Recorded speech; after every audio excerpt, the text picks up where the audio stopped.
Hello guys, అందరూ ఎలా ఉన్నారు? అందరూ బాగున్నారు అనుకుంటున్నాను. చాలా రోజులు అయింది కదా మనం వీడియో చేసుకొని. సో అయితే ఈ పాటికి ఆర్ఆర్బీ ఎన్టీపీసీ గ్రాడ్యుయేట్ ఎగ్జామ్స్ ఏవైతే ఉన్నాయో అవి చాలామందికి ఒక రియలైజేషన్ అయితే వచ్చేసిందని అనుకుంటున్నాను. సో ఎందుకంటే ఆర్ఆర్బీ ఎన్టీపీసీ గ్రాడ్యుయేట్ అనుకున్నంత లెవెల్లో లేదు అని చెప్పి మనకి ఎగ్జామ్ పేపర్ చూస్తేనే తెలుస్తుంది. బట్ జీకే జిఎస్ అనేది పెద్ద రాడ్ అని తెలిసింది. సో ఇప్పుడు అయిపోయిన దానికోసం మీరు ఆలోచించేదానికన్నా నెక్స్ట్ వచ్చేదానికోసం ఆలోచించండి. సో ఒక్కొక్కరు ఒక్కొక్కలాగా స్కోర్ చేశారు ఇందులో. సో అంటే ఫర్ ఎగ్జాంపుల్ నేను ఏం చేశానంటే ఇక్కడ సో మీకు అండర్ గ్రాడ్యుయేట్ కోసం సో ఎగ్జాంపుల్గా ఒక షీట్ని రెడీ చేశాను. అంటే ఫర్ ఎగ్జాంపుల్ ఇప్పుడు ఈరోజు డేట్ అంతా 25th కదా, అంటే ఈ రోజుతోటి మనకి ఆర్ఆర్బీ గ్రాడ్యుయేట్ ఎగ్జామ్స్ అయిపోతున్నాయి కదా. సో సో ఎగ్జామ్ అయిపోయిన వెంటనే ఈ రోజు నుంచి ఒక 30 days లెక్క వేసుకున్నా, అంటే ఫర్ ఎగ్జాంపుల్ ఒక 30 రోజులు లెక్కేసుకున్నా. సో ఏ వీక్కి ఏవి అంటే ఫర్ ఎగ్జాంపుల్ 25, 26 అలాగా ఒక 30 days ప్లాన్ షీట్ అనేది ఇలా ఉండాలి. సో ఇందులో మనం ఏం మిస్టేక్స్ మనం చేయకూడదు, మాక్ టెస్ట్ ఎలా ఉండాలి, సో అండర్ గ్రాడ్యుయేట్కి ఏ విధంగా ప్రిపేర్ అయితే మనం క్రాక్ చేసే అవకాశాలు కొంచెం ఎక్కువ ఉంటాయని చెప్పేసి మనం కొంచెం ఈజీగా మనం మాట్లాడుకోవచ్చు. సో ఇది అంతే. అంటే ఇక్కడ కొన్ని ఫ్యాక్ట్స్ మాట్లాడుకుందాం, అంతే సింపుల్గా చెప్పేస్తాను వీడియోలో. సో ఎందుకు అంటే ఇప్పుడు ఈ స్ట్రాటజీ ఫాలో అయితే ఎగ్జామ్ వచ్చేద్దా, మీకెందుకు రాలేదు, సో ఇవన్నీ వదిలేయండి, పక్కోడి జీవితం కోసం వదిలేయండి. సో మీ లైఫ్ కోసం మీరు ఆలోచించండి, ఓకేనా? సో ఇప్పుడు ఇది స్ట్రాటజీ అంటే ఇది జస్ట్ గైడెన్సీ అంతే. అంటే ఇప్పుడు ఫర్ ఎగ్జాంపుల్ ఆర్ఆర్బీ ఎన్టీపీసీ మనకి గ్రాడ్యుయేట్ ఎగ్జామ్ మీరు అందరూ చూశారు. సో మనకేంటి ఇప్పుడు ఎన్టీపీసీ గ్రాడ్యుయేట్ అన్నా లేదు అంటే అండర్ గ్రాడ్యుయేట్ ఎగ్జామ్ అన్నా ఈ రెండిట్లకి ఉండే సిలబస్ ఏంటి? జనరల్గా ఉండేది ఒకటి మ్యాథ్స్, తర్వాత ఇంకోటి ఏంటి రీజనింగు, అంతేనా? రీజనింగు, ఇంకోటి ఏంటి జనరల్ అవేరెన్స్, ఓకేనా? జిఏ. సో ఇది మనకి 40 మార్క్స్, ఇది మనకి 30 మార్క్స్, ఇది మనకి 30 మార్క్స్, ఇదే కదా మనం చెప్పుకున్నది, ఓకే? సో యాక్చువల్గా ఇక్కడ మనం ప్లానింగ్ చూసుకున్నట్లయితే సో గ్రాడ్యుయేట్ ఎగ్జామ్లో ఈ మ్యాథ్స్ ఏదైతే ఉందో ఈ మ్యాథ్స్ తర్వాత ఈ రీజనింగ్ ఏదైతే ఉన్నాయో ఈ రెండు కూడా మనకి ఈజీ టు మోడరేట్ అని చెప్పుకోవచ్చు. మ్యాక్సిమం ఈజీ టు మోడరేట్ అన్నమాట. ఏవి? Maths, reasoning. అంటే ఖచ్చితంగా ఇప్పుడు గ్రాడ్యుయేట్ ఎగ్జామ్కి ఈజీ మోడరేట్ అని ఇస్తే అండర్ గ్రాడ్యుయేట్ ఎగ్జామ్కి మ్యాథ్స్ రీజనింగ్ ఎలాగిస్తాడో మినిమం కామన్ సెన్స్ యూజ్ చేసినా మనం అంచనా వేయొచ్చు. మ్యాక్సిమం మ్యాథ్స్ రీజనింగ్ మనం పెట్టగలము. కొంచెం బాగా ప్రిపేర్ అయ్యి చిన్న ఎఫర్ట్స్ ఇచ్చినా చాలు. ఎందుకంటే చాలామంది నాకు మెసేజ్ చేశారు, అన్న గ్రాడ్యుయేట్ ఎగ్జామ్ రాశాను, మ్యాథ్స్ రీజనింగ్ అయితే పర్ఫెక్ట్గా పెట్టానన్న, జనరల్ అవేరెన్స్ దెబ్బ అయిపోయింది అని చాలామంది చెప్పారు. జిఏ అయితే ఇప్పుడు ఈ జిఏలో మనకి ఏం చేశాడు, మనకి జిఏలోని ఇంకా టాపిక్స్ ఉంటాయి. ఈ జిఏలో మనకి మెయిన్ టాపిక్స్ ఎక్కువగా వచ్చేవి ఏంటంటే కరెంట్ అఫైర్స్, ఓకేనా? తర్వాత వచ్చేది ఏంటి మనకి హిస్టరీ, తర్వాత పాలిటీ చాలా ఇంపార్టెంట్. పాలిటీ, హిస్టరీ క్రూషియల్ రోల్ని ప్లే చేస్తాయి. సో వీటి తర్వాత మనకి వచ్చేది ఇంకోటి ఏంటి మనకి స్టాటిక్ జీకే. అంటే మేజర్గా మాట్లాడుకుంటే ఎక్కువ క్వశ్చన్లు వచ్చాయన్నమాట. కానీ కొన్ని షిఫ్ట్లో ఎకానమీకి సంబంధించింది కూడా అడిగాడు మనకి. అసలు ఎకానమీ 3-4 క్వశ్చన్లు, 2 క్వశ్చన్లు వచ్చేవి. సో ఒక షిఫ్ట్లో అయితే ఎకానమీకి సంబంధించిన రిలేటెడ్ కరెంట్ అఫైర్ అడిగాడంట. ఎకానమీ కోసం అడగలేదు, రిలేటెడ్ కరెంట్ అఫైర్ అడిగాడంట. సో ఎకానమీ కోసం అడిగాడు. సో ఈ విధంగా కరెంట్ అఫైర్స్ నుంచి మనకి జిఏ అనేది 40 మార్క్స్ అడుగుతున్నాడు అనమాట. సో ఇక్కడ చాలామంది ఇబ్బంది పడిపోయింది ఇక్కడే. జనరల్ జీకే అనేది చాలా టఫ్ ఇచ్చాడు. ఎక్కడెక్కడి నుంచి అడుగుతున్నాడో వాడికే తెలియదు అన్నమాట. నేను ఎన్నోసార్లు వీడియోలో చెప్పాను, జిఏ అనేది ఒక సముద్రం లాంటిది, నేను సిరీస్ చేస్తున్నాను కదా అందుకే అంత డెప్త్ చెప్తున్నాను. నన్ను చాలామంది తిట్టారు కూడా, ఏటు భయ్యా నువ్వు ఒక క్వశ్చన్ ఎందుకు అంత ల్యాగ్ చేస్తావు, అంత డెప్త్ ఎందుకు చెప్తావు అని అన్నారు. ఇప్పుడు నిజంగా చెప్తున్నాను, వాళ్ళు నోరు కూడా మాట్లాడరేమో నాతోటి. సో నేను అంత డెప్త్ చెప్పడంలో చాలా అర్థం ఉంది. ఎందుకంటే ఇప్పుడు నేను చెప్పిన జిఏ సిరీస్లో నుంచి చాలా క్వశ్చన్స్ వచ్చాయి. చాలా క్వశ్చన్స్ అంటే మరీ షిఫ్ట్ మొత్తం కాదు, 1-2 క్వశ్చన్లు అయితే వచ్చాయి జనరల్గా, రైట్ టు ప్రాపర్టీ కోసము, తర్వాత బాబర్ కోసము, ఇలాంటి క్వశ్చన్స్. సో కాబట్టి ఇక్కడ మనం ఏం చేయాలంటే డైలీ మ్యాథ్స్ రీజనింగ్ అనేది ఒక లిమిటెడ్ సోర్సెస్గా ఈజీ టు మోడరేట్ ఏవైతే ఉంటాయో జస్ట్ పీవైక్యూస్ ఫాలో అయితే చాలు. ఎందుకంటే ఇప్పుడు అయిన గ్రాడ్యుయేట్ ఎగ్జామ్లో మ్యాథ్స్ రీజనింగ్ మోడల్ చేంజ్ చేశాడు. ఒక 2-3 క్వశ్చన్లు సిమిలర్ ప్యాటర్న్ కాకుండా వేరే ప్యాటర్న్ ఇవ్వడం అయితే జరిగింది. సో మ్యాథ్స్ రీజనింగ్ వచ్చేసరికి ఇక్కడ ఏంటంటే టీసీఎస్ అంటే పీవైక్యూ ప్రిపేర్ అయితే చాలు. ఈ రెండిట్లకి ఏంటి పీవైక్యూ ప్రిపేర్ అయితే చాలు. మనకి ఎక్కడ 2016 నుంచి 2023 అయినవా old previous year NTPC questions ఉంటాయి కదా, ఈ ఎన్టీపీసీ క్వశ్చన్స్ ఏవైతే ఉంటాయో ఓల్డ్ ప్రీవియస్ ఇయర్ అవి ప్రిపేర్ అయితే చాలు మ్యాథ్స్కి. ఇంకా రీజనింగ్ అంటారా, మీరు మాక్ టెస్టులు రాసేస్తే డైరెక్ట్గా సరిపోతుంది. సిట్టింగ్ అరేంజ్మెంట్స్, బ్లడ్ రిలేషన్స్ ఇవన్నీ కామన్గా ఉంటాయి. సో ఇవి కూడా ఈజీ టు మోడరేట్ ఉంటాయి. నా మాట నమ్మండి, ఇది ఖచ్చితంగా ఈజీ టు మోడరేటే ఉంటుంది, మీరే అంటారు. అయితే ఎక్కువ మనం ఫోకస్ చేయాల్సింది ఏంటి ఇప్పుడు జిఏ మీద. అంటే జిఏలో మినిమం ఒక 20 తెచ్చుకున్నా మనకి సరిపోతుంది అన్నమాట. అంటే మనం క్వాలిఫై అవ్వచ్చు. ఓకేనా, CBT 1 మనం ఏంటంటే క్వాలిఫై అవ్వచ్చు. మినిమం 20 మార్క్స్ ట్రై చేయాలి కదా. సో ఆ 20 మార్క్స్ మనం ట్రై చేయాలి కాబట్టి మనం ఏంటంటే మనం ఫోకస్ చేయాల్సిన విషయాలు ఏంటి. నెంబర్ 1 ఫస్ట్ థింగ్ నేను ఏం చెప్తానంటే కరెంట్ అఫైర్స్ నేను ఏం చెప్తానంటే లాస్ట్ 6 months మీద ఫోకస్ చేస్తే, ఎందుకంటే కరెంట్ అఫైర్స్ చాలా ఇంపార్టెంట్. నన్ను అడిగితే లాస్ట్ 6 months సరిపోతుంది. ఎందుకంటే వాడు కవర్ చేసింది కూడా గ్రాడ్యుయేట్ ఎగ్జామ్లో 6 months అడిగాడు, ఎక్కడెక్కడికో వెళ్ళిపోలేదు మాట. 6 months లోపే అడిగాడు మాట. ఓకేనా, 6 months కూడా కాదు, నన్ను అడిగితే 3 months లోపే అడిగాడు. కావాలంటే మీరు ఒకసారి చెక్ చేసుకోండి గ్రాడ్యుయేట్. అలాగే రెండోది వచ్చేసరికి ఏంటంటే హిస్టరీ నుంచి గ్యారంటీ, ఇది కళ్ళు మూసుకొని చెప్పచ్చు, హిస్టరీ నుంచి 2-3 బిట్లు ఖచ్చితంగా వస్తాయని. తర్వాత వచ్చేసి పాలిటీ అంటే మేజర్ రోల్ మాట. తర్వాత ఈ 4వది ఏమిస్తానంటే నేను స్టాటిక్ జీకే ఇస్తాను. స్టాటిక్ జీకేలో కూడా ఏంటంటే ఈ యొక్క డ్యాన్సెస్ ఏవైతే ఉంటాయో డ్యాన్సెస్ ఒకటిని, తర్వాత ఈ ఫోక్ డ్యాన్స్లు ఉంటాయి కదా, ఫోక్ డ్యాన్సు, క్లాసికల్ డ్యాన్స్లు ఉంటాయి కదా, ఈ డ్యాన్సెస్ ఒకటి, తర్వాత నేషనల్ పార్క్స్ ఒకటి. ఓకేనా, అంటే నేను ఎక్కువగా ఈ మధ్య చాలామంది క్వశ్చన్లు పెట్టారు కదా, సో షిఫ్ట్ లైన్ వాళ్ళు, అందులో డ్యాన్సెస్, నేషనల్ పార్క్స్. ఓకేనా, సో తర్వాత ఏంటంటే టెంపుల్స్ కోసం ఒక షిఫ్ట్లో అడిగాడు, ఒక షిఫ్ట్లో అడగలేదు. సో స్టాటిక్ జీకేలోని సో ఆ విధంగా మాట. ఆ తర్వాత ఈ ట్రైబల్ పీపుల్ చేసే ఫెస్టివల్స్ ఉంటాయి చూసారా, ఈ ట్రైబల్ పీపుల్ చేసే ఫెస్టివల్స్ కోసం అడిగాడు అన్నమాట. Festivals, so etcetera. సో ఈ విధంగా మనం స్టాటిక్ జీకేలో వీటి మీద ఎక్కువగా ఫోకస్ చేయాలి. ఓకేనా, ఇంకా కరెంట్ అఫైర్స్ అంటారా, కరెంట్ అఫైర్స్లో వచ్చేసరికి మనకి ఏంటంటే అవార్డ్స్ అనేవి వస్తాయన్నమాట. ఓకేనా, అవార్డ్స్. తర్వాత ఇంకా చెప్పాలి అంటే మనకి మిలిటరీ ఎక్సర్సైజెస్ ఉంటాయా, సో అవార్డ్స్ కానీ, మిలిటరీ ఎక్సర్సైజ్ కానీ, తర్వాత స్పోర్ట్స్ కానీ. ఓకేనా, భయ్య ఇవి మేము చదువుకున్నాం, మాకు ఇవి రాలేదు అంటే ఒక షిఫ్ట్లో అడిగాడు, ఒక షిఫ్ట్లో అడగలేదండి. హాకీ కోసం అడిగాడు ఒక షిఫ్ట్లో, ఇంకొక షిఫ్ట్లో అయితే ఫుట్బాల్ కోసం అడిగాడు. ఓకేనా, సో నేను అలా గమనిస్తూ ఉన్నాను, చాలామంది పెట్టిన క్వశ్చన్స్, డిఫరెంట్ గ్రూప్స్లో పెడుతున్న క్వశ్చన్స్ అన్నిటిని కూడా చూస్తున్నాను అనమాట, ఎలా అడుగుతున్నాడు ఏంటి అని చెప్పేసి. ఎందుకంటే మన సబ్స్క్రైబర్లకి కొంచెం యూజ్ అవుతుంది, వీళ్ళకి ఎలాగైనా స్ట్రాటజీ మనం చెప్దామని ఈ వీడియో చేస్తున్నాను అందుకనే. సో ఆ విధంగా ఉందన్నమాట. సో వీటి మీద ఫోకస్ చేయండి, అవార్డ్స్, స్పోర్ట్స్. తర్వాత ముఖ్యంగా చెప్పాలంటే ఇక్కడ స్టార్ మార్క్ డబల్ పెడతాను దీనికి, స్కీమ్స్ మాట. యోజనాస్ ఉంటాయి చూసారా, స్కీమ్స్, ఖచ్చితంగా క్వశ్చన్ దీని మీద వచ్చేస్తుంది. అంటే బ్లైండ్గా ఇచ్చేస్తున్నాడు అనమాట ప్రతి షిఫ్ట్లో కూడా స్కీమ్స్ కోసం. ఓకే, సో ఆ విధంగా మనకి జనరల్ అవేరెన్స్ అనేది ఉంది మాట.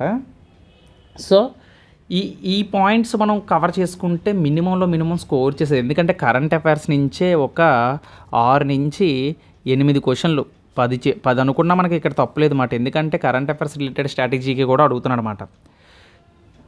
సో అది అంటే 6 నుంచి. తర్వాత ఇంకా జనరల్ సైన్స్ అంటారా, ఫిజిక్స్, కెమిస్ట్రీ, బయాలజీ. చాలామంది ఏమనుకున్నారు, జనరల్ సైన్స్ చాలా ఈజీగా వచ్చేస్తుంది అనుకున్నారు. ఇచ్చిన 3-4 క్వశ్చన్లే, కొన్ని షిఫ్ట్లో అయితే 1-2 క్వశ్చన్లు, అంటే 1 నుంచి 3 క్వశ్చన్లు అడిగాడు. మరి దారుణం, అసలు ఎవరు ఎక్స్పెక్ట్ చేయలేదు. జనరల్ సైన్స్ నుంచి మినిమం ఒక 8-9 క్వశ్చన్లు వస్తాయి అనుకున్నారు, కానీ జనరల్ సైన్స్ నుంచి ఆ విధంగా క్వశ్చన్లు ఇవ్వలేదు అసలు. అంటే చూడండి వాడు ఏ విధంగా, వాడు మెంటాలిటీ, వాడు ఏ విధంగా పేపర్ డిసైడ్ చేస్తున్నాడో. అండ్ ఇంకొకటి, సో ఇక్కడ మీకు అర్థమైంది కదా దేని మీద ఫోకస్ చేయాలి, అండర్ గ్రాడ్యుయేట్ అనేది దేని మీద ఫోకస్ చేయలేదు, ఒక చిన్న క్లారిటీ వచ్చే ఉంటుంది.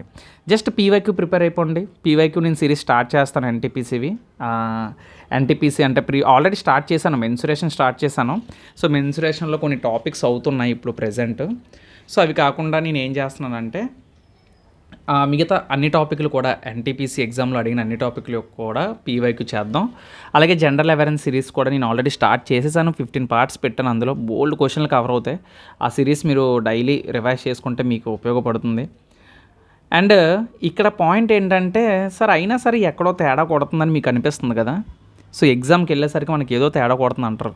ఎగ్జామ్ పేపర్లోని క్వశ్చన్ వచ్చినట్లే ఉంటుంది.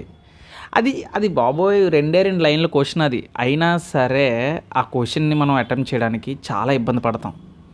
ట్రిక్కీ మాట ఇక్కడే ట్రిక్కీ యూజ్ అవుతది. సో, నేను చూసిన ఒక క్వశ్చన్ చెప్తాను. అంటే విన్న క్వశ్చను. గాంధీ గారు హంగర్ స్ట్రైక్‌ని ఎప్పుడు చేశారని చెప్పేసి అడిగాడు. గాంధీ గారు చేసేదే హంగర్ స్ట్రైకు. కానీ ఆయన భారతదేశం వచ్చిన తర్వాత హంగర్ స్ట్రైక్ ఎప్పుడు చేశారు? Option A Kheda Satyagraha, option B తర్వాత Ahmedabad mill strike, option C Champaran Satyagraha, option D quit India movement, salt Satyagraha. ఈ 4 ఆప్షన్లు ఇచ్చాడు. గాంధీజీ గారు మొట్టమొదటిసారిగా హంగర్ స్ట్రైక్ ఎప్పుడు చేశారు? సో, ఇది మాట క్వశ్చను. సో, ఎంత బ్యూటిఫుల్ క్వశ్చన్ అంటే అడగడంలోనే డిఫరెన్స్ ఉంది. అండ్ మ్యాథ్స్ క్వశ్చన్ చూసుకున్నట్లయితే మ్యాథ్స్ ఎంత డిఫరెంట్గా అడుగుతున్నాడంటే ఈవెన్ బాడ్మాస్ అవ్వచ్చు, సింప్లిఫికేషన్ అవ్వచ్చు, ట్రిక్కీగా అడుగుతున్నాడు అనమాట. ఈ సింబల్స్ని మార్చి చెప్పమండం. సో, ఈ విధంగా మాట. సో, ఇవి చాలా టైం కన్జ్యూమింగు. అలాగే సిట్టింగ్ అరేంజ్మెంట్ అంటారా, ఈ ర్యాంకింగు ఇన్ని ఫ్లోర్లన్నీ ఉంటాయి, వీటి ర్యాంకులు ఉంటాయి 1, 2, 3. సో, ఏకి బీకి మధ్యలో ఎంతమంది ఉంటారు. సో, అలాగా సిట్టింగ్ అరేంజ్మెంట్, సర్క్యులరు, స్క్వేరు, తర్వాత ర్యాంకింగ్ అని. సో, ఇలాంటివి అడుగుతూ ఉంటున్నాడు అన్నమాట ట్రిక్కీ క్వశ్చన్స్. ఇవి మనకి టైం కన్జ్యూమింగ్లా ఉన్నాయి. సో, వీటిల్లో మనం ఏం తెచ్చుకోవాలి? ఎక్యురసీ బాగా పెంచుకోవాలి మాట. ఓకేనా? అందుకే మీరు ఒకటే డిసైడ్ అవ్వండి. సో, ఇలాంటి మిస్టేక్స్ని మనం నెగ్లెక్ట్ చేయాలి అంటే ఖచ్చితంగా మనకి ప్రాక్టీస్ చాలా ఇంపార్టెంట్. సో, ఏదో ఎగ్జామ్ అయిపోయింది కదా, కొన్ని రోజులు రెస్ట్ తీసుకుందామంటే రెస్ట్ ఎందుకు భయ్యా, పడుకుంటావు కదా రాత్రిపూట ఎలాగో. సో అది అందుకనే రెస్ట్ కోసం ఎక్కువ ఆలోచించొద్దు, జస్ట్ చిల్ అవ్వండి. సో, అట్లీస్ట్ ఒక 6 అవర్స్ చదవండి డైలీ ఒక 6 అవర్స్ ప్లాన్ చేసుకోండి. ఓకేనా? ఎందుకు అంటే 2 అవర్స్ మ్యాథ్స్కి. ఓకేనా? 2 అవర్ మ్యాథ్స్కి. నేను చూడండి చాలా తక్కువ చెప్పాను, 6 అవర్స్ అంటే చాలా తక్కువ. ఓకేనా? సో, 1 అవర్ వచ్చేసి రీజనింగ్కి. ఓకేనా? 3 అవర్స్ అయిపోయింది కదా, 1 అవర్ రీజనింగ్కి. ఇంకొక 2 అవర్స్ ఏది జీకే జనరల్ అవేరెన్స్కి. ఒక 1 అవర్ వచ్చేసి మినీ మాక్ టెస్ట్లకి. అంటే మినీ మాక్ టెస్ట్లు ఎందుకు రాయమంటానంటే ఎగ్జామ్ మీద భయం పోద్ది. మాక్ టెస్ట్లు నువ్వు ఎక్కువ అటెంప్ట్ చేస్తూ ఉన్నప్పుడు నీలో ఉండే ఫియర్ పోద్దన్నమాట. ఓకేనా? సో, 0 రాని నువ్వు మినీ మాక్ టెస్ట్ రాసినప్పుడు ఓకే, ఇందులో ఎలాగైనా 30కి 1 మార్కు తెచ్చుకుంటాను. నీకు నవ్వు రావచ్చు, 1 తెచ్చుకోవడం ఏంటి భయ్యా అని. నువ్వు అంటే 1 వచ్చినా చాలు, నేను సొంతంగా తెచ్చుకున్నాను కదా అన్న మోటివేషన్ నువ్వు ఇచ్చుకుంటే అప్పుడు 30 బదులు నీకు ఒక 12 వచ్చినా 15 వచ్చినా నువ్వు సాటిస్ఫై అవుతావు. నెక్స్ట్ 16 వస్తే 1 మార్కు పెరిగింది కదా అన్న కాన్ఫిడెన్స్ బిల్డ్ అవుతుంది అన్నమాట. ఎప్పుడు కూడా లోగానే ఉండు, ఎప్పుడు కూడా హై ఎక్స్పెక్టేషన్లు పెట్టుకోకు. నీ మీద నువ్వు ఓవర్ కాన్ఫిడెన్స్ అసలు పెట్టుకోకూడదు. మినీ మాక్స్ ఆర్ మాక్ టెస్ట్లు. ఓకేనా? ఎగ్జామ్ వచ్చేలోపు మినిమం ఒక 15 మాక్ టెస్ట్లు అయినా నువ్వు కంప్లీట్ చేయాలన్నమాట. అది 0 వచ్చినా పర్లేదు, ఒక 15 మాక్ టెస్ట్లు అటెంప్ట్ చేసే విధంగా నువ్వు ఉండాలి. అర్థమైందా? సో ఈ విధంగా మొత్తం ఎన్నయ్యే ఇక్కడ మనకి 6 అవర్స్ కంప్లీట్ అయింది కదా. ఇది నేను జాబ్ చేస్తున్న వాళ్ళకి ప్లస్ ఇంటి దగ్గర ప్రిపేర్ అవుతున్న వాళ్ళకైనా ఎవరికైనా చెప్తున్నాను. లేదు ఇంకా కంప్లీట్గా కూర్చుంటామంటే నేను చెప్పేది ఏంటంటే ఒక 10 అవర్స్ ఇచ్చేస్తే చాలు. ఇంకా బుర్రపాడు ఇంకా మీరు కంప్లీట్ సిలబస్ కూడా మీరు కంప్లీట్ చేసేయచ్చు అన్నమాట 10 అవర్స్ ఇస్తే డైలీ. ఇది డైలీ ప్రాసెస్. ఓకేనా? సో, ఇప్పుడు స్ట్రాటజీలో మాట్లాడుకున్నట్లయితే సో మ్యాథ్స్ ఎలా ప్రిపేర్ అవ్వాలి. సో, మ్యాథ్స్లో మీరు ముఖ్యంగా చూడాల్సింది ఏంటంటే మ్యాథ్స్లో మనం చూడాల్సింది ఫార్ములాస్. ఎందుకంటే ఆర్ఆర్బీలోని డైరెక్ట్గా ఫార్ములా మెథడ్ ఇచ్చేస్తున్నాడు అనమాట. అంటే ఫార్ములా తెలిస్తే క్వశ్చన్ని చేసేయచ్చు ఈజీగా. ఓకేనా? సో, దీనికి ఏం చేస్తారంటే ఒక బుక్ పెట్టుకోండి, ఒక షార్ట్ నోట్స్ కింద మ్యాథ్స్ ఫార్ములాస్ అని చెప్పేసి ఒక బుక్ని రెడీ చేసుకోండి. ప్లస్ దీంతోపాటు మిస్టేక్స్ అని చెప్పేసి ఏవైతే మిస్టేక్స్ అవుతాయో మీరు మాక్ టెస్ట్లు రాసినప్పుడు మీరు మ్యాథ్ మిస్టేక్లు తప్పులు చేస్తారు కదా, ఆ తప్పుల్ని నోట్ చేసేసుకోండి. మిస్టేక్స్ నోట్బుక్ అని చెప్పేసి మ్యాథ్స్ నోట్బుక్ అని చెప్పేసి ఒక బుక్ పెట్టేసుకోండి. చాలా చాలా ఇంపార్టెంట్ ఇది చాలా చాలా ఇంపార్టెంట్ అనమాట. ఎందుకు ఇంపార్టెంట్ అంటే మనం చేసే మిస్టేక్స్ మనకి ప్రతిసారి గుర్తొస్తే రెండోసారి ఆ మిస్టేక్ మనం చెయ్యం. ఓకేనా? సో, అటువంటి మిస్టేక్ మళ్ళీ మనం జరగకూడదు అనమాట. అలాగే డైలీ కరెంట్ అఫైర్స్ మార్నింగ్ పూట కరెంట్ అఫైర్స్ చదవండి. నా సజెషన్ అయితే నేను అదే చెప్తాను. ఎందుకంటే ఎర్లీ మార్నింగ్ మనం ఏదైతే చదువుతామో మనకి వెంటనే గుర్తుంటుంది అనమాట. అంటే ఎక్కువ రోజులు గుర్తుంటుంది. ఓకేనా? ఇప్పుడు ఈ common math mistakes, formulas, current affairs morning section చూసుకున్నారనుకో, తర్వాత బ్రష్ చేసిన తర్వాత నార్మల్గా ఉన్నప్పుడు రీజనింగ్ కానీ, జనరల్ అవేరెన్స్ కానీ, మ్యాథ్స్ కానీ మనం చేసుకోవచ్చు. ఓకేనా? ఎర్లీ మార్నింగ్ సెషన్ మాత్రం ఇవి పెట్టేసుకోండి. Formulas, tables, squares. అంటే పొద్దున్న లెగ్గానే 2 1 2 2 అలాగా అంటే చదువుకుంటూ వెళ్ళిపోవడమే. సో అలాగా ఒక 20 టేబుల్స్, స్క్వేర్స్, క్యూబ్స్, ఈ పర్సంటేజ్ వాల్యూసు, ఓకేనా, పర్సంటేజ్ వాల్యూసు, తర్వాత మీకు మల్టిప్లికేషన్, డివిజన్స్ ఇవన్నీ కూడా. ఎందుకంటే క్యాలిక్యులేటివ్ ఈ మధ్య గ్రాడ్యుయేట్ ఎగ్జామ్ రాసిన వాళ్ళందరూ కూడా ఏం చెప్పింది ఏంటంటే క్యాలిక్యులేటివ్గా ఉన్నాయి, అంటే క్యాలిక్యులేషన్కి టైం ఎక్కువ పట్టేస్తుంది. సో ఆ క్యాలిక్యులేషన్ మనకి బాగా రావాలంటే ఇవి బాగా రావాలి మనకి కదా. సో ఇవి బాగా రావాలి. సో అందుకని చెప్పేసి ఇవి నేను చెప్తున్నాను అనమాట. ఓకేనా, ఐ హోప్ మీ అందరికి అర్థమవుతుంది అనుకుంటున్నాను. అలాగే కరెంట్ అఫైర్స్ మే నుంచి జూలై, కరెంట్ అఫైర్స్ కూడా ఎక్కడి నుంచి మే 2024 నుంచి జూలై 2025 వరకు ప్రిపేర్ అవ్వండి. ఓకేనా, జూలై కాకపోయినా పోనీ అట్లీస్ట్ జూన్ అయినా సరే. ఓకేనా, ఈ మంత్ జూన్ 2025 వరకు కరెంట్ అఫైర్స్ మీద ఫోకస్ చేయండి కంప్లీట్గా. నేను ఇచ్చే సజెషన్ ఏంటంటే నాకు నచ్చిన కరెంట్ అఫైర్స్ వచ్చేసి పరచమ ఏదో ఉంటుంది, పరచం కరెంట్ అఫైర్స్ అని చెప్పి చాలా బాగుంది. స్టాటిక్ జీకేతో కలిపి వాళ్ళు కరెంట్ అఫైర్స్ని ప్రొవైడ్ చేస్తున్నారు. టెలిగ్రామ్లో కుప్పలు ఉన్నాయి పీడిఎఫ్లు, చాలా రకాల పీడిఎఫ్లు ఉన్నాయండి. ఇంకొకటి ఏంటంటే టూ మెనీ అంటే సో మచ్ కంటెంట్ అనేది దొరుకుతుంది మనకి నెట్లోని. అది ఏ టెక్నాలజీ ద్వారా అవ్వచ్చు, యూట్యూబ్లో అవ్వచ్చు. నిజంగా చెప్తున్నాను, మైండ్ అంతా డిస్టర్బ్ అయిపోతుంది స్టూడెంట్స్కి. ఎక్కడ తప్పు జరుగుతుందని వాళ్ళకే తెలియట్లేదు అన్నమాట. ఇండైరెక్ట్లీ యూట్యూబ్ షార్ట్స్, ఈ టెలిగ్రామ్లోని వందల పీడిఎఫ్లు ఇవన్నీ స్టూడెంట్స్ ఒక మైండ్ని డిస్ట్రాక్ట్ చేస్తుంది. ఒక పీడిఎఫ్ని సెలెక్ట్ చేసుకుంటున్నాడు, ఆ పీడిఎఫ్ వచ్చేసి ఏంటబ్బా ఈ పీడిఎఫ్ అని చూస్తున్నాడు. సో ఇందులో బెస్ట్ కంటెంట్ దొరుకుతుందేమో అని మనసు, వాడి బ్రెయిన్ వాడిని మ్యానిపులేట్ చేసి ఆ పీడిఎఫ్ సగం వరకు ప్రిపేర్ అయిన పీడిఎఫ్ని పక్కన పెట్టేసి ఈ పీడిఎఫ్ని పట్టుకుంటున్నాడు. ఈ పీడిఎఫ్ కన్నా ఇంకొక మంచి పీడిఎఫ్ ప్యాట్ మ్యాన్ అని, బిగ్ మ్యాన్ అని, స్మార్ట్ మ్యాన్ అని ఏవేవో కొత్త పీడిఎఫ్లు వస్తున్నాయి, కొత్త పుస్తకాలు వస్తున్నాయి. ఒక్కటి చెప్తాను వినండి. సో కంటెంట్ నేర్చుకున్నప్పుడు ఒక పీడిఎఫ్ నువ్వు పట్టుకున్నావంటే ఆ పీడిఎఫ్ నువ్వు వదలొద్దు. వందల రకాల పీడిఎఫ్లు, బెస్ట్ పీడిఎఫ్లు వచ్చినా సరే సో నువ్వు వదలొద్దు. ఓకేనా, సో అది ఎప్పుడు వదులుతావు? ఆ పీడిఎఫ్ని కంప్లీట్ అయిపోయిన తర్వాత ఈ పీడిఎఫ్ని వాడు. అప్పుడు నువ్వు అంటున్నావు కదా బెస్ట్ అని, అందులో తప్పులేమి ఉండవు కదా. ఇందులో కాకపోతే చిన్న కంటెంట్ ఉందనుకో, పెద్ద కంటెంట్ పుస్తకం నెక్స్ట్ పెట్టుకుంటావు. కానీ ఇందులో చిన్న కంటెంట్లో ఉన్న కంటెంట్ కూడా పెద్ద పుస్తకంలో ఉంటుంది. సో అప్పుడు అది కూడా కవర్ అయిపోయి రివిజన్ అయిపోద్ది కదా. సో అది ఏదైనా ఒకటి పట్టుకుంటే వందల పీడిఎఫ్లు డౌన్లోడ్ చేసుకోవద్దు, కళ్ళ ముందు పెట్టుకోవద్దు.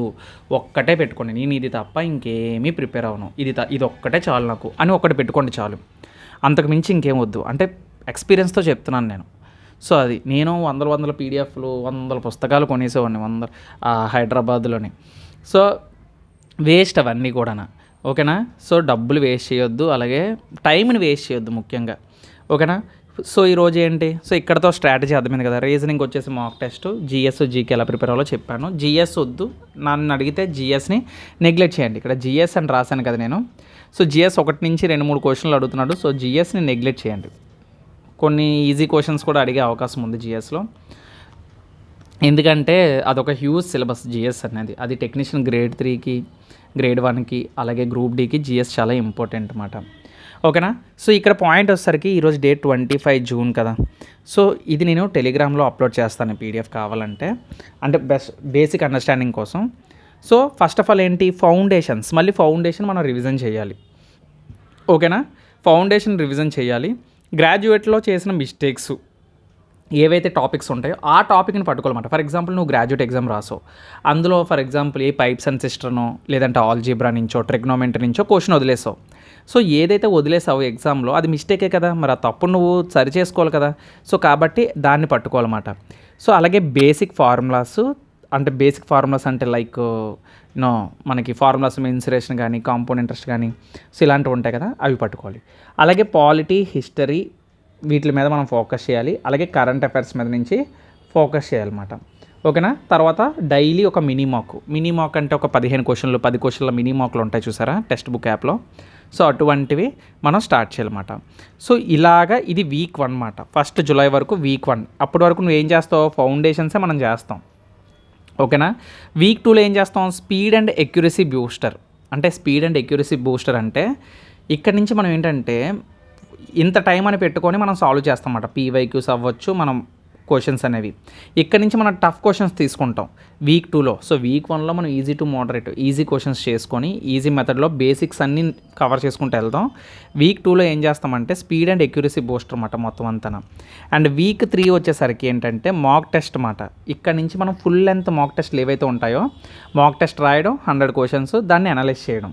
అందులో వచ్చిన మిస్టేక్స్ని రివైజ్ చేయడం, వీక్ ఏరియాస్ని అబ్జర్వ్ చేయడం. ఇది చాలా చాలా ఇంపార్టెంట్. ఎందుకు ఇంపార్టెంట్ అంటే సో ఏదైతే మనకి weak areas, revise the mistakes, తర్వాత వీక్ ఏరియాస్ ఇవి చూసుకొని మనం కంటిన్యూ చేయాలి.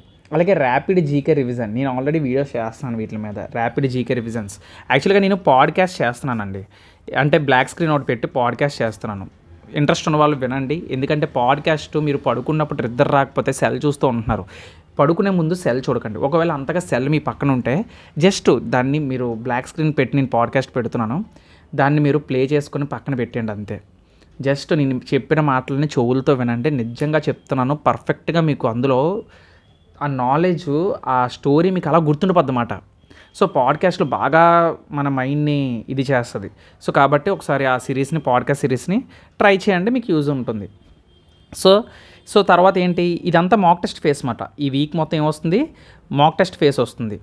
సో తర్వాత ఈ మాక్ టెస్ట్ ఫేస్ తర్వాత ఫైనల్ రివిజన్ అనమాట. Revision plus start. అంటే రివిజన్ అంటే ఎలాగా, నువ్వు ఏదైతే షార్ట్ నోట్స్ నేను చెప్పాను కదా, షార్ట్ నోట్స్ని ప్రిపేర్ చేసుకోవాలని చెప్పాను కదా. ఈ షార్ట్ నోట్స్ తర్వాత మిస్టేక్స్, నువ్వు మ్యాథ్స్లో చేసిన రివిజన్ మిస్టేక్స్ ఉంటాయి చూసారా, సో ఆ మిస్టేక్స్ అన్నీ కూడా ఇక్కడ మనకి కవర్ అయిపోతాయి అన్నమాట ఈ వీక్లోనే. ఓకేనా. అలా వీక్లీ ప్లాన్స్ పెట్టుకుంటే మనకి బెటర్. నన్ను అడిగితే పెద్ద బండరాయిని తోసే కన్నా చిన్న చిన్న రాళ్ళని పేర్చడం మంచిది. ఓకేనా. చిన్నగా ఉంటే చాలు మన పనులన్నీ. మనం కొండను చూసి భయపడతాం కానీ ఒక రాయిని చూసి అయితే భయపడం కదా. రాయిని చూసే కన్నా రప్పని చూసి, చిన్న రాయి పిక్కని చూసి భయపడం కదా. సో అది ఆ రాయి పిక్కలాగా ఉండాలి మన స్ట్రాటజీ కూడా. ఓకేనా. అలాంటి పిక్కలు ఒక 100 కలిస్తే ఏమవుతుంది, కుప్ప అవుతుంది. అదే ఒక 1 కలిస్తే కొండ అవుతుంది. సో ఆ విధంగా మాట. సో ఇది మాట, అంటే మీకు అర్థం కావడం కోసం నేను జస్ట్ ఈ టేబుల్ ప్రిపేర్ చేశాను నేను. సో ఇంకేమైనా డౌట్స్ ఉంటే మీరు టెలిగ్రామ్ ఛానల్లో మీరు మెసేజ్ చేయొచ్చు. గ్రూప్లో మెసేజ్ చేసినా ఎవరైనా సరే రియాక్ట్ అవుతారు. మీకు ఏమైనా డౌట్స్ ఉంటే అక్కడ క్లారిఫై చేసుకోవచ్చు. కిందన టెలిగ్రామ్ లింక్ ఇస్తాను డిస్క్రిప్షన్ లింక్లో. అండ్ అలాగే సో మరీ ఎక్కువ బ్రేక్ తీసుకోకండి. కొంచెం ఒకవేళ మీకు చదవాలని ఇంట్రెస్ట్ లేకపోతే డైలీ కొంచెం ఒక మైక్రో హ్యాబిట్స్ కింద చెయ్యండి. సో మైక్రో హ్యాబిట్స్ కింద తిన్నప్పుడు, చదువుతున్నప్పుడు, పడుకున్నప్పుడు పాడ్కాస్ట్లు వినడం, అలా నాలెడ్జ్ని కంటిన్యూస్గా గెయిన్ చేసుకొని ట్రై చేయండి. అంటే కంటిన్యూస్ నాలెడ్జ్ అనేది గెయిన్ చేసుకోవాలి. నన్ను అడిగితే కంటిన్యూస్గా నాలెడ్జ్ని గెయిన్ చేసుకుంటే ఏమవుతుందంటే మీరు నాలెడ్జబుల్గా అయిపోతారన్నమాట. ఓకేనా. సో మీకు ఒక డిఫరెంట్ మైండ్ సెట్ వస్తుంది, నమ్మండి నన్ను. ఓకేనా. సో అది. సో ఐ హోప్ ఈ వీడియోలో మీకు కొంచెం క్లారిటీ వచ్చింది. అండర్ గ్రాడ్యుయేట్ సేమ్ ఉంటుంది, ఎన్టీపీసీ కన్నా ఈజీగా ఉంటుంది. బట్ కాంపిటీషన్ చాలా టఫ్ ఉంటుంది, కాంపిటీషన్ చాలా ఎక్కువ ఉంటుంది. ఓకేనా. ఎందుకు కాంపిటీషన్ ఎక్కువ ఉంటుంది అంటే గ్రాడ్యుయేట్ పక్కన పెట్టండి, గ్రాడ్యుయేటే ఈజీగా ఇచ్చాడు. ఓకేనా. కట్ ఆఫ్ కూడా చాలా ఎక్కువ ఉంటుంది, కట్ ఆఫ్ చాలా హై ఉంటుంది. ఓకే. సో అది మాట. సో అందుకు చెప్తున్నాను నేను, కట్ ఆఫ్ చాలా ఎక్కువ ఉంటుంది. ఎందుకంటే చాలామంది ప్రిపేర్ అవుతున్నారండి. ఇప్పుడు అందరికీ ఒక ఎయిమ్ అండ్ గోల్ అయిపోయింది మాట. ఇంతకుముందు గవర్నమెంట్ జాబులు మనకెందుకురా అనుకునేవారు. ఇప్పుడు ప్రతి ఒక్కరు కూడా అప్లై చేస్తున్నారు, ప్రతి ఒక్కరు కూడా ట్రై చేస్తున్నారు అన్నమాట. నార్త్ వాళ్ళు అవ్వచ్చు, సౌత్ వాళ్ళు అవ్వచ్చు. నార్త్ సౌత్ అని నేను చెప్పను కానీ కంటెంట్గా నువ్వు కరెక్ట్గా ప్రిపేర్ అయిపోతే నీదే జాబ్. ఓకేనా. సో ఇప్పుడు నాలాగా జాబులు చేసుకొని ఇంట్లో సిచ్యువేషన్స్ని ఫైనాన్షియల్గా సపోర్ట్ చేసుకొని ఇలాంటి వాళ్ళ గురించి నేను చెప్పట్లేదు కానీ, బట్ ఇంకా నేను కొట్టాలి అని కూర్చుండేవాడికి మాత్రం నేను ఒకటి చెప్తున్నాను, గట్టిగా కూర్చోబయ్యా, నీ వల్ల అవుతుంది. అండ్ జాబ్ చేస్తున్న వాళ్ళు కూడా మీలో కసి పట్టుదల ఉంటే 24 గంటలు దానికోసమే ఆలోచించండి. దానికోసం మీరు టైము ఇచ్చేయాలి అంతే, ఎన్ని పనులు ఉన్నా సరే. సో మీరు కూడా అప్పుడు కొడతారు అది. సో ఐ హోప్ మీకు అర్థమైంది అనుకుంటున్నాను. సో మళ్ళీ నెక్స్ట్ వీడియోస్లో ప్రీవియస్ ఇయర్ క్వశ్చన్స్తో మీ ముందుకు వస్తాను. Until then keep watching. Jai Hind.